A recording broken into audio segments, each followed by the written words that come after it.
इस्लाम का पहला secret agent जिनकी सीक्रेट इंफॉर्मेशन से मदीना की रियासत अपने फैसले लिया करती थी। और ये इतना खतरनाक एजेंट था कि इवन बहुत सारे मुसलमानों को भी इस बात का पता नहीं था कि वो कौन है। रसूलुल्लाह सल्लल्लाहु अलैहि वसल्लम के दादा अब्दुल मुत्तलिब के 10 बेटे थे, जिनमें से 4 को आज तक याद किया जाता है। अबू लहब, अबू तालिब, हजरत हमजा और हजरत अब्बास। जैसे ही रसूलुल्लाह सल्लल्लाहु अलैहि वसल्लम ने मक्का में अपनी नबूवत का ऐलान किया, मक्का के सारे बड़े सरदार मिलकर आप सल्लल्लाहु अलैहि वसल्लम के खिलाफ हो गए। बल्कि रसूलुल्लाह सल्लल्लाहु अलैहि वसल्लम का सबसे बड़ा दुश्मन उनका अपना ही चचा अबू लहब था, जो एक बहुत ही सख्त और जालिम इंसान थे, जो हर टाइम किसी ना किसी तरीके से आप सल्लल्लाहु अलैहि वसल्लम को नुकसान पहुंचाता रहता था। लेकिन पूरे मक्का में आप सल्लल्लाहु अलैहि वसल्लम का सबसे अच्छा दोस्त भी उन्हीं के चचा अबू तालिब थे, जो एक बहुत ही सॉफ्ट और रहमदिल इंसान थे, जो आप सल्लल्लाहु अलैहि वसल्लम के साथ हर दुश्मन के खिलाफ मजबूती से खड़े थे।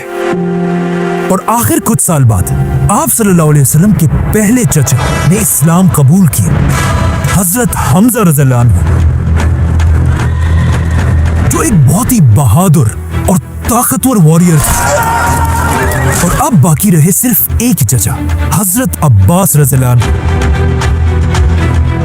जो एक बहुत बड़े बिजनेसमैन और ज़हीन इंसान थे, जो हमेशा छुप छुप कर रसूलुल्लाह सल्लल्लाहु अलैहि वसल्लम की मदद करते थे, लेकिन लोगों के सामने खामोश रहते थे। जैसे ही मक्का में रसूलुल्लाह सल्लल्लाहु अलैहि वसल्लम के सबसे बड़े साथी अबू तालिब दुनिया से चले गए, उसके बाद आप सल्लल्लाहु अलैहि वसल्लम का मक्का में रहना इम्पॉसिबल हो चुका था, क्योंकि मक्का वाले अबू तालिब के बाद मुसलमानों पर सख्त जुल्म करने लगे थे। इसीलिए आप सल्लल्लाहु अलैहि वसल्लम अपने चचा की वफात के बाद अब मक्का छोड़कर कहीं और हिजरत करने की प्लानिंग करने लगे, जिसके लिए उन्होंने अपने सहाबा अरब के डिफरेंट सिटीज की तरफ भेजे और खुद अरब की एक सिटी ताइफ की तरफ गए। और वहां जो हुआ वो हम सबको पता है।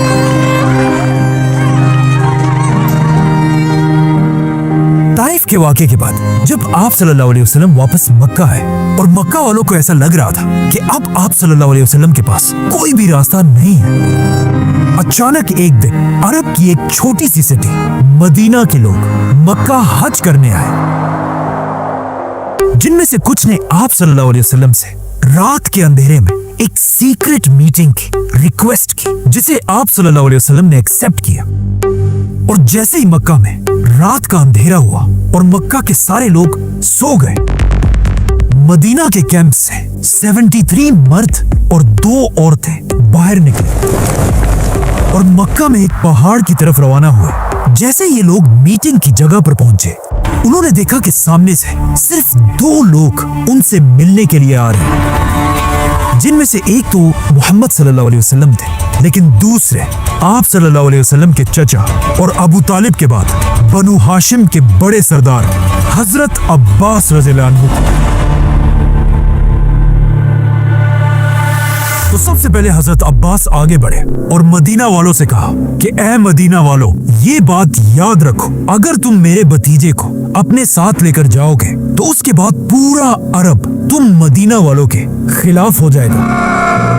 अगर तुम मेरे भतीजे की हिफाजत कर सकते हो तो फिर ठीक है, लेकिन अगर तुम नहीं कर सकते तो फिर इन्हें यही छोड़ो, हम बनु हाशिम खानदान इनकी हिफाजत के लिए तैयार हैं। जिस पर मदीना वालों ने हजरत अब्बास से कहा कि हम एक बहुत ही खतरनाक और एक वॉरियर कौम है और हम अपने खून के आखिरी कतरे तक इनकी हिफाजत करेंगे। इसी के साथ मुसलमानों की हिजरत शुरू हुई और सारे मुसलमान मक्का को छोड़कर मदीना की तरफ रवाना हुए।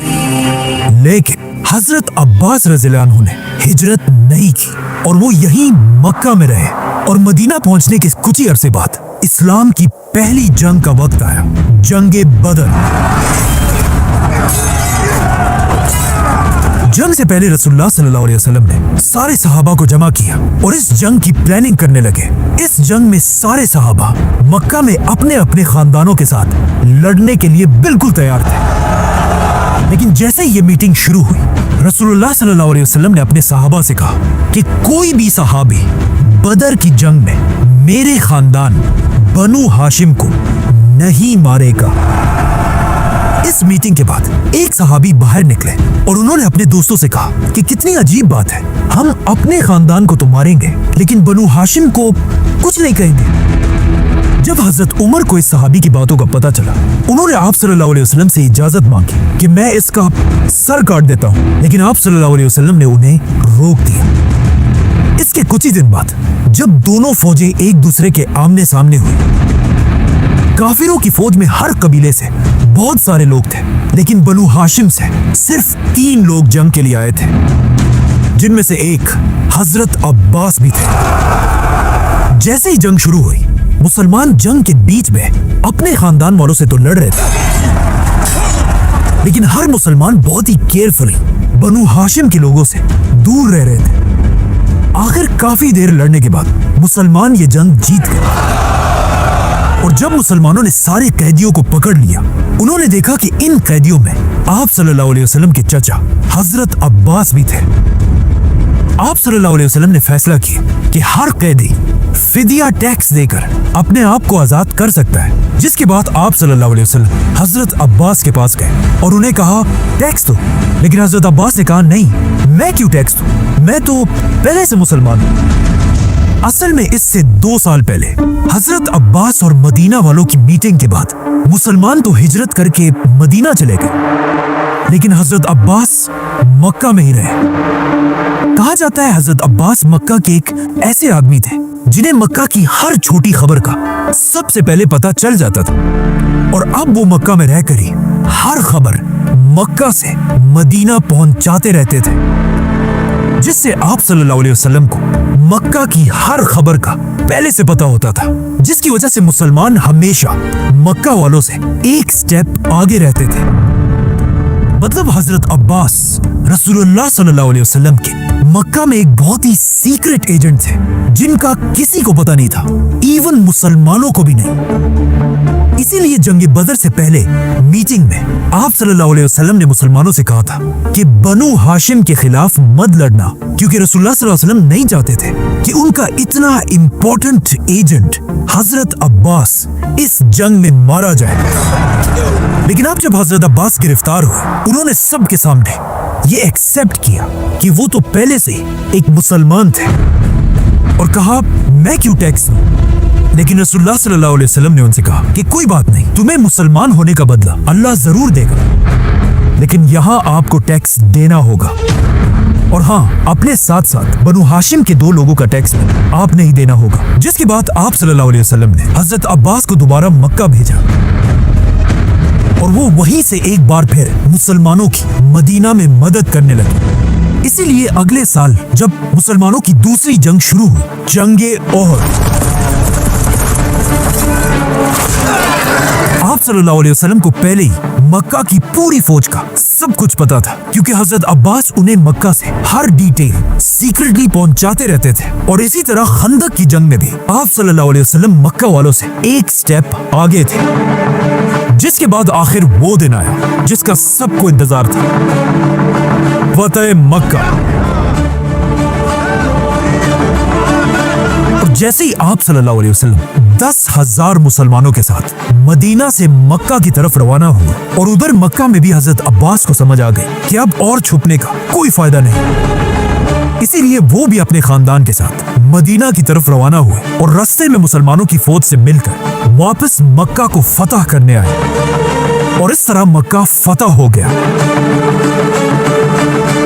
मक्का फतह करने के कुछ ही दिन बाद मुसलमानों की एक और बड़ी जंग शुरू हुई, जंगे हुनैन।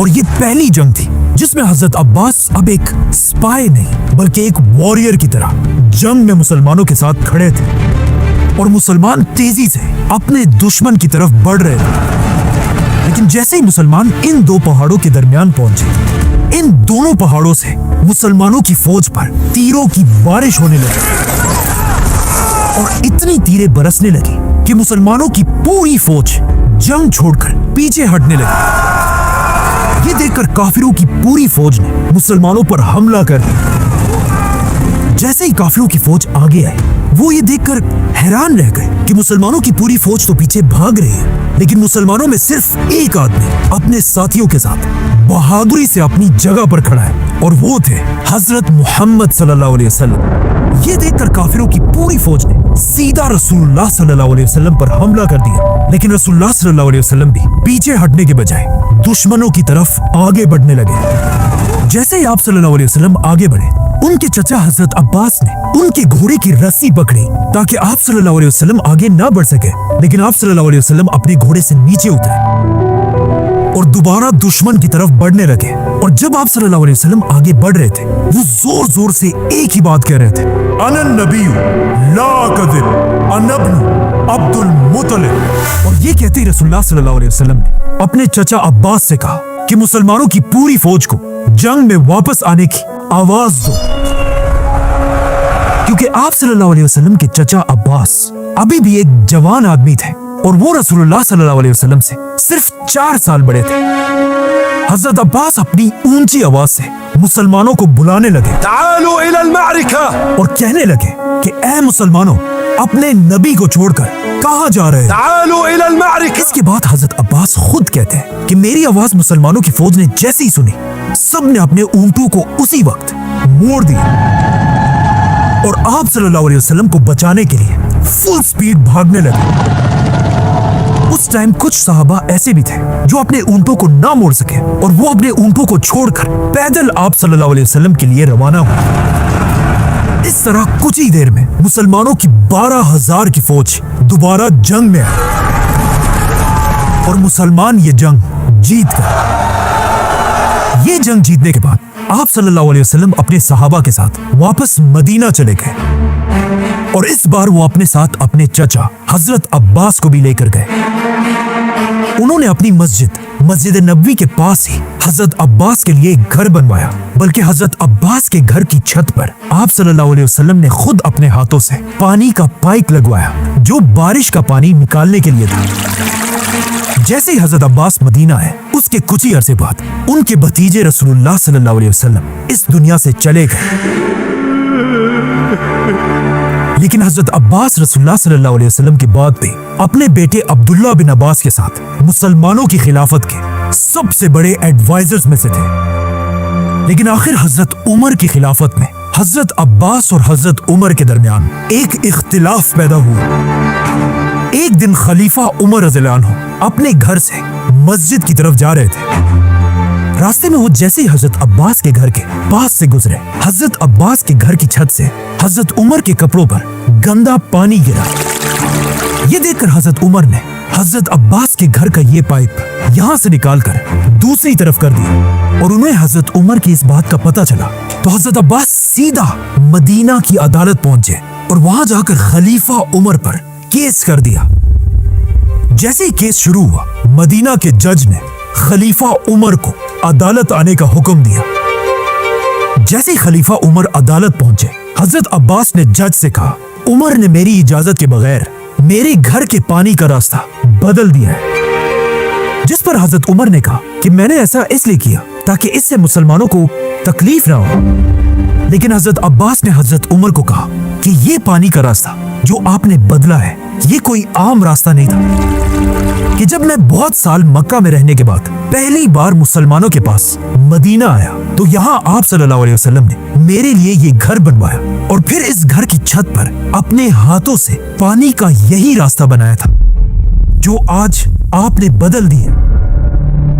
ये सुनते ही ऑफ कोर्स हजरत उमर अपनी बात से पीछे हटे और हजरत अब्बास से ये केस हार गए और सीधा हजरत अब्बास को लेकर उनके घर के पास पहुंचे और हजरत अब्बास को कहा, मेरे कंधों पर चढ़कर दोबारा इस पाइप को उसी तरह कर जिस तरह रसूलुल्लाह सल्लल्लाहु अलैहि वसल्लम ने लगाया था। लेकिन इसके कुछ ही साल बाद हजरत अब्बास ने ये घर खिलाफत के हवाले किए और हजरत उमर ने मस्जिद नबवी के साइज को बढ़ाने के लिए इस घर और इसके आसपास सारे घरों को गिरा दिया। और आखिर तीसरे खलीफा हजरत उस्मान के दौर में हजरत अब्बास रज़ियल्लाहु अन्हु इस दुनिया से चले गए।